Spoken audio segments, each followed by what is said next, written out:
rèé o. Ètò tó kọ́ ni lọ́gbọ́n tó fi ní lọ́kàn balẹ̀. Fúnni ní ìmọ̀ràn ìyè láti táyé wa ṣe ni. Ọ̀rọ̀ ìṣítí ìbánirẹ́pọ̀ àtúnṣe gbogbo wa.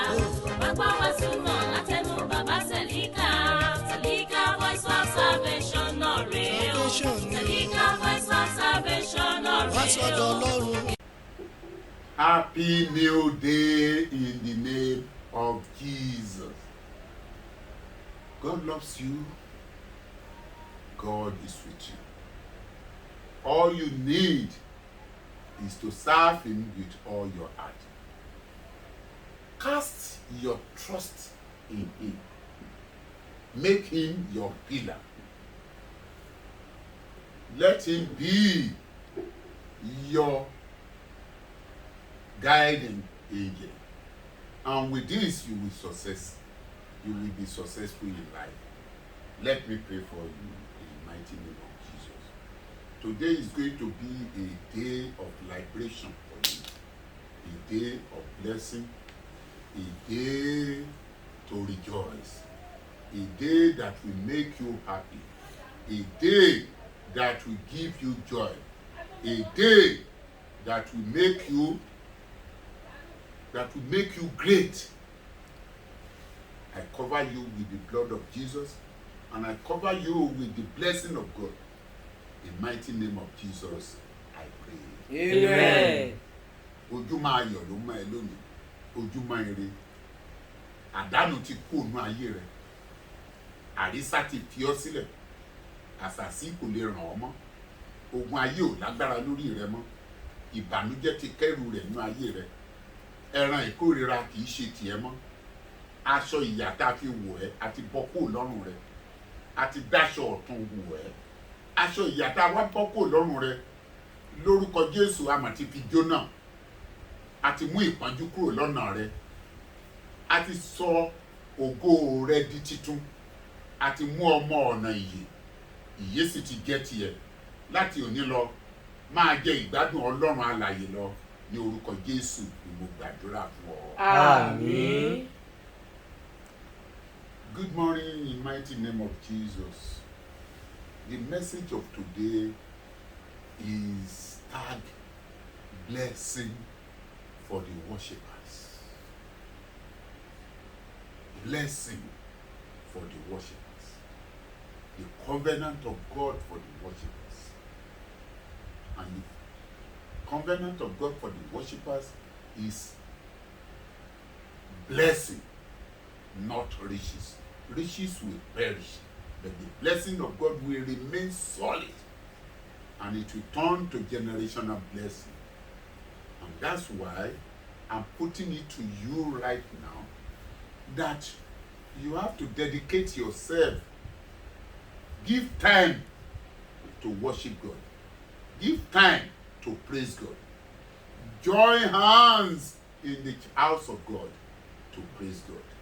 Make sure you have something doing in the church of God that Satan will not be able to remove you or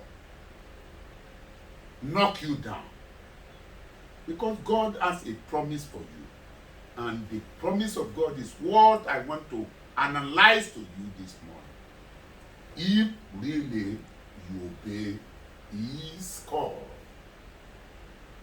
God is calling you. I want to sing one Yoruba song for you. Àánú rẹ̀ ni àwa ń fẹ́, Àánú rẹ̀ làwa ń tọrọ, àánú rẹ̀ làwa ń fẹ́, Ọlọ́run Sẹ̀líkà o. Àánú rẹ̀ làwa ń fẹ́, àánú rẹ̀ làwa ń tọrọ, àánú rẹ̀ làwa ń fẹ́, Ọlọ́run Hòsánà o. God of mercy is waiting for you. Just go and serve Him. The God of mercy wants to be merciful unto you. God of mercy was merciful to Mary, the mother of Jesus. God of mercy was merciful unto Elizabeth and Anna and Samuel. God of mercy is merciful unto Obed-Edom. And God of mercy is merciful unto Solomon and to David. God of mercy is merciful unto Jacob, turned to be Israel. That God still exists today. He's going to be merciful unto you if you really trust in his power. That's why I picked my message from the book of Psalms, Psalm 1, verses 1 to 3.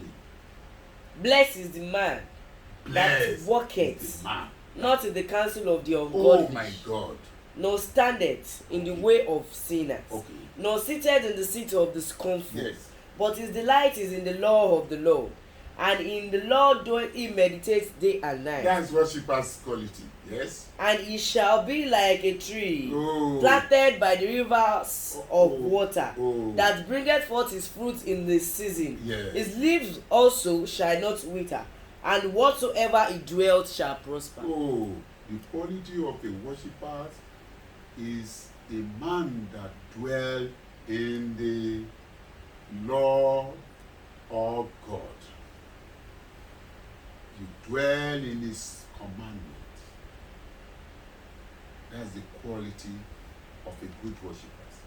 And the blessing will follow. You become like a tree planted beside the flowing river.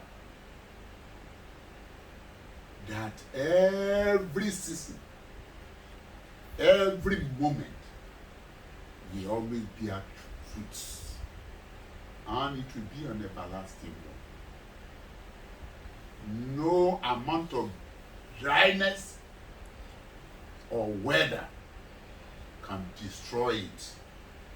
That make it a generational blessing. Because the top of that tree is inside that water. The flowing water of Jesus. When your tap root is connected with Jesus, you will never dry off. And God will definitely give you his abundant blessing. Ohun tí mo ń sọ ní èèbó ni wípé agbójúlọ́lọ́run kì í máa jogún òfò. Adúró ti Jésù kì í máa jáyà lódò. Mo tilẹ̀ wá sọ fún ọ wípé bí ènìyàn bá dúró ti Ọlọ́run yóò rí èrè rẹ̀ jẹ, yóò sì rí ìbùkún rẹ̀ gbà. Ìbùkún Ọlọ́run ènìyàn kì í ṣe làálàá fún. Ènìyàn kì í lo ọgbọ́n orí fún ìbùkún Ọlọ́run. Ìbùkún Ọlọ́run máa ń wá ni. Ẹlòmíràn máa ń ṣe làálàá kó tó rí ìbùkún. Yóò máa ta ọgbọ́n oríṣiríṣi. Yóò máa parọ́ èké. A máa parọ́. A máa ṣe èké láti rí oúnjẹ jẹ. Tó bá ṣe ète ìtítí náà kí ló fi ń ṣe náà? Ọmọ tó fi rán léèwé igbó náà ni ó máa mú kiri. Ìyà náà ni ó máa jẹ kiri. Nígbà náà ni wọ́n á ní wọ́n nà wọ́n ń pàṣẹ. Nígbà náà ni wọ́n máa fi owó, wọ́n máa fi wo àìsàn, wọ́n máa fi owó, wọ́n máa fi ṣe ẹjọ́, wọ́n máa fi owó, wọ́n máa fi ṣe afẹ́ ayé kiri. Ṣùgbọ́n ẹni tó ní ìbùkún Ọlọ́run tí ìbùkún Ọlọ́run wá ń bá, ìbùkún Ọlọ́run yìí á jẹ́ àjẹmọ́nú fún un. Nítorí náà gbogbo ohun tó bá fi ìbùkún Ọlọ́run yẹn ṣe ó máa lọ déédéé. Ó máa lọ déédéé nítorí pé ó kọ́lé rẹ̀ sí orí àpáta. Mo fẹ́ fi nǹkan kan hàn nínú ìwé mímọ́ lónìí láti lè jẹ́ ẹni tí ó ní ìbùkún Ọlọ́run. Màá wá fọ ní wẹ́wẹ́ fún ọ láàrin ìṣẹ́jú mẹ́ta. Ohun tí à ń pè ní ẹwà ẹni tó bá ń sin Ọlọ́run tí ń jọ́sìn fún Ọlọ́run. Ẹwà rẹ̀, ẹwà tó gbọ́dọ̀ ní ìtàwọn olóyìnbó pè ní quality. Ẹwà ìmúṣògo ẹni tí ń sin Ọlọ́run. Ẹwà ìmúṣògo ẹni tí ń sin Ọlọ́run. ẹwà ìmúṣògo ẹni tí ń sin Ọlọ́run òun ni wípé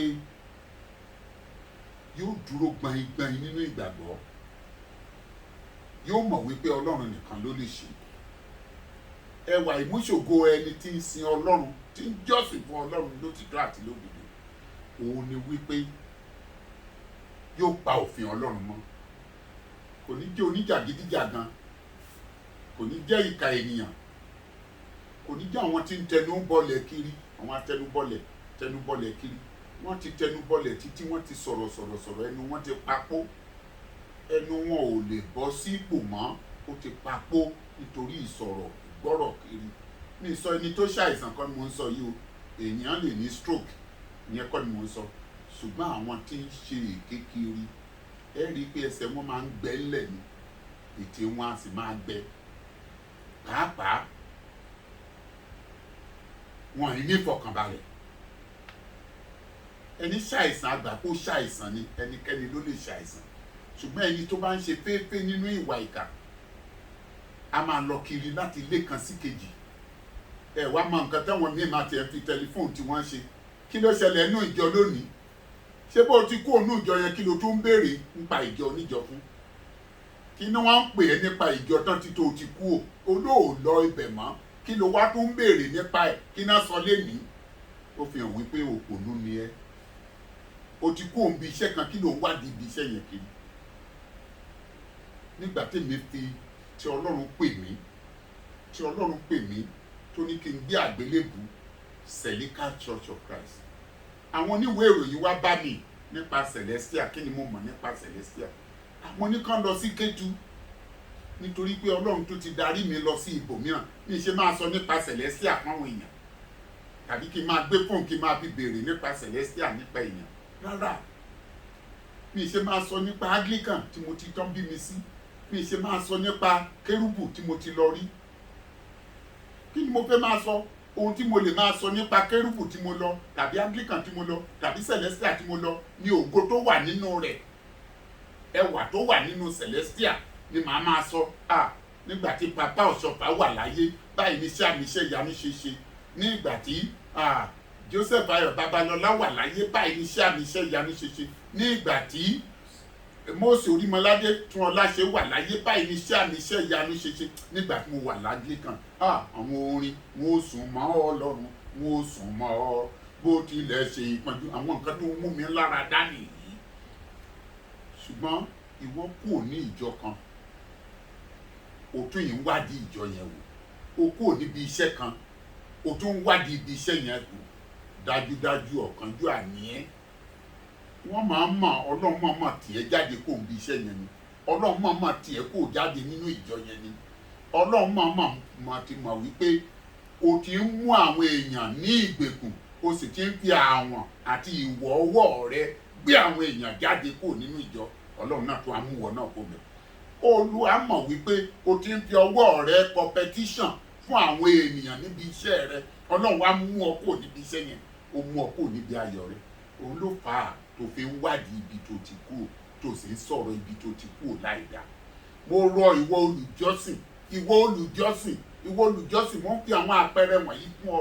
Ìwọ olùjọ́sìn, má bà nǹkan kan jẹ́ ní gbogbo ibikíbi tó bá ti lọ. Ilé tó gbé má bà bẹ̀ jẹ́, ibi tó ti jẹ má bà bẹ̀ jẹ́, ibi tó ti mu má bà bẹ̀ jẹ́, ibi tó ti ráṣọ wọ̀ má bà bẹ̀ jẹ́, ibi tó ti rógo má bà bẹ̀ jẹ́, ibi iṣẹ́ tó fi ọ́ hàn ayé tó fi èèyàn fi mọ̀ ẹ́ má bà bẹ̀ jẹ́.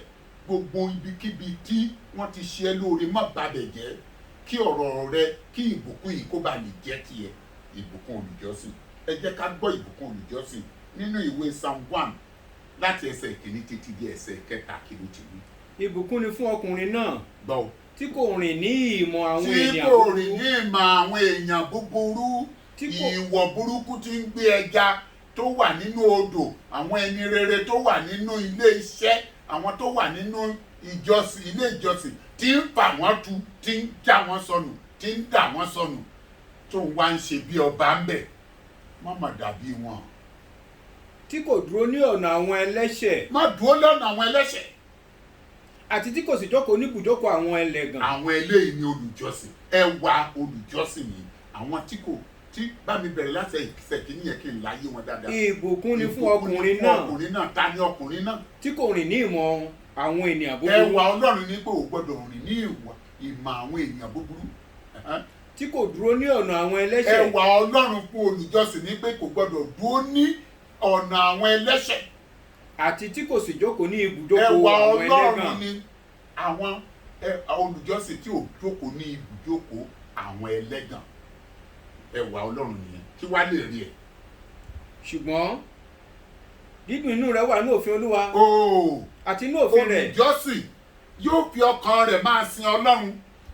gbogbo ohun tó bá sì ń sọ wípé kán máa ṣe nínú ilé ìjọsìn yẹn ni ó máa ṣe.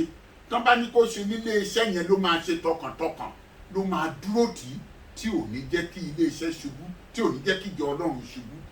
ẹwà olùjọ́sìn ni kí wá ní ó jẹ́ èrè ẹ̀. àti inú òfin rẹ̀ ni ó ń ṣe àṣàrò ní ọ̀sán àti ní òru. yóò sì dàbí igi tá a gbìn sí etí pa odò. yóò wá dàbí igi tí a gbìn sí etí pa odò. tí ń so èso rẹ̀ jáde ní àkókò rẹ̀. ewé rẹ̀ kì yóò sì rẹ̀. bẹ́ẹ̀ni. àti ohunkóhun tó ń ṣe ni yóò máa ṣe déédéé. rántí o kì í wá ṣe gbogbo igi tó wà ní àyíká odò ní òní gbẹ. kì í ṣe gbogbo igi tó wà ní àyíká odò torí àwọn àfòmọ́ kan wà táwọn náà máa wà lẹ́gbẹ̀ẹ́ odò. àwọn là ń pè ní ẹni tí ń lọ sílé ìjọsìn. àfòmọ́ ni wọ́n lọ sílé ìjọsìn láti náà wọ́n ṣàmọ̀ wá báwa náà jọ́sìn. wá gbọ́ olùjọ́sìn òun ni ẹni tí igi rẹ̀ wà ní etí odò. kì í ṣe pé tí igi rẹ̀ wà ní etí odò nìkan gbòǹgbò rẹ̀ kápùtẹ̀ gbòǹgbò rẹ̀ yóò wá lọ fi ẹnu sọ omi tójó tẹrùn. irú omi wo ni mo wá ń sọ? kì í ṣe àbàtà kì í ṣe àkùrọ̀ nítorí tó bá jẹ́ àkùrọ̀ ni yóò gbẹ́njọ́ kan nígbà tí òun bá dé. ṣùgbọ́n èyí odò tí ń ṣàn tí a ń pè ní odò ìyè ni odò Jésù Kristi. igi rẹ̀ yóò wá fi ẹnu sọ. tó bá ti fi ẹnu sọ kò sí ìgbà kan tí kì yóò rí omi mu. ìrandíran rẹ̀ á sì dúró láéláé. tó bá wo àwọn igi wọ̀nyí ìmíì ti lo ó ti lo 100 ọdún láyé ìmíì ti lò jù bẹ́ẹ̀ lọ. bàbá gan bá igi mìíràn bẹ́ẹ̀ ni nítorí pé ó fi gbòǹgbò rẹ̀ sínú omi tí Ọlọ́run dá fún. kì í ṣe gbogbo igi tó wà létí odò ní òní gbẹ àfi èyí tó bá fi gbòǹgbò rẹ̀ sí ọ̀dọ̀ Ọlọ́run. àwọn olùjọ́sìn ni àwọn tí ó fi gbòǹgbò wọn sínú omi Ọlọ́run tí ó sì ń pa òfin Ọlọ́run mọ́. nínú ilé ìjọsìn ẹ̀ lè rí kán rú òfin kankan wọn à ní rú òfin kankan níbẹ̀ wọ́n ń pa òfin ìlànà tí a gbé kalẹ̀ fún ìjọ yẹn mọ́. ṣùgbọ́n àwọn tí ń lọ jọ́sìn wọn kì í pa òfin yẹn mọ́. wọ́n á ṣoògùn díẹ̀ wọ́n á ṣàwúre díẹ̀. ó níbi tán ti ń bọrí ó níbi tán ń sá lọ.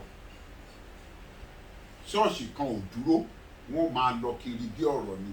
wọ́n kọ́kọ́ lọ ibì kan láàárọ̀ wọ́n á lọ ibì kan lọ́sàn-án wọ́n á padà sí ilé ìjọsìn wọn lálẹ́. oríṣiríṣi bẹ́ẹ̀ ni ó máa ń ṣẹlẹ̀.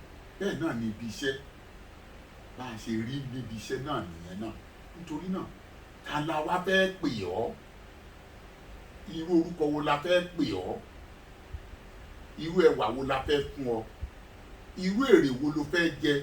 ṣé o fẹ́ jẹ́ igi tó wà létí odò nítòótọ́ tó lògbà díẹ̀ tí ó gbẹ ni àbí igi tó wà létí odò tó fi gbòǹgbò rẹ̀ sínú odò tí ń ṣàn tí kìí gbẹ tí kìí ṣe adágún odò tí kìí gbẹ tó jẹ́ tójò tẹ̀rùn ó dúró títí láé èso rẹ̀ yóò sì máa so púpọ̀.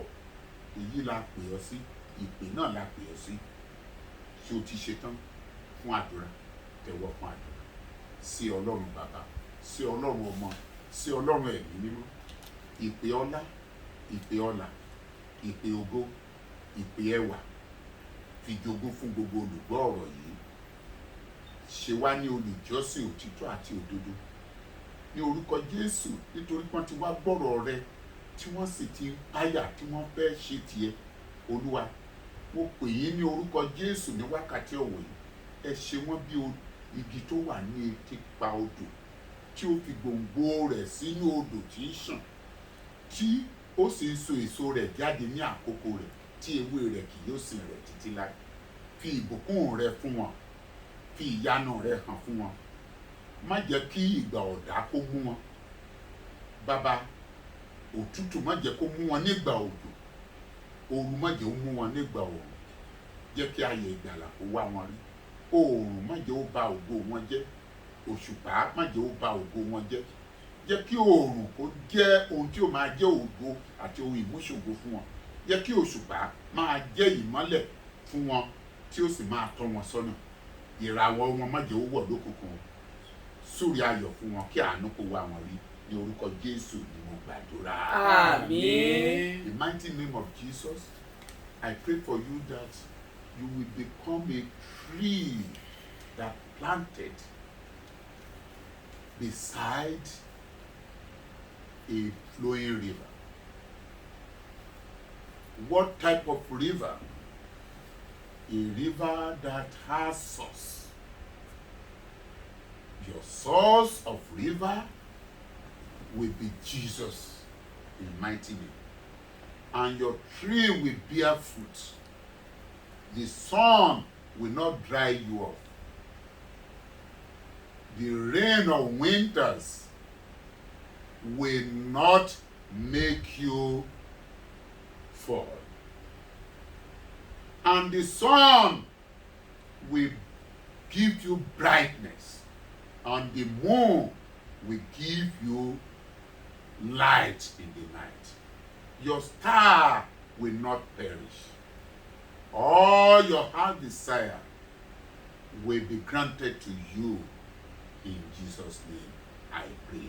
Amen. This message is from Selika Church of Christ, Kilometer 7, New Ife, Ibadan Road. My own name is Emmanuel Adetunji Adenigbabe, your friend. Remember, Jesus is our friend. Therefore, let us emulate him and imbibe his ideas, and we follow his rules and regulations. God is calling you right now. Let's come back to his tent and remain a worshiper, not a gossiper, a destroyer, a churchgoers. Plant your seed, your plant at the side, beside the river. This is mercy. This is your mercy. I bless you. I love you. I love you endlessly. Good morning. Látẹnu bàbá Selika.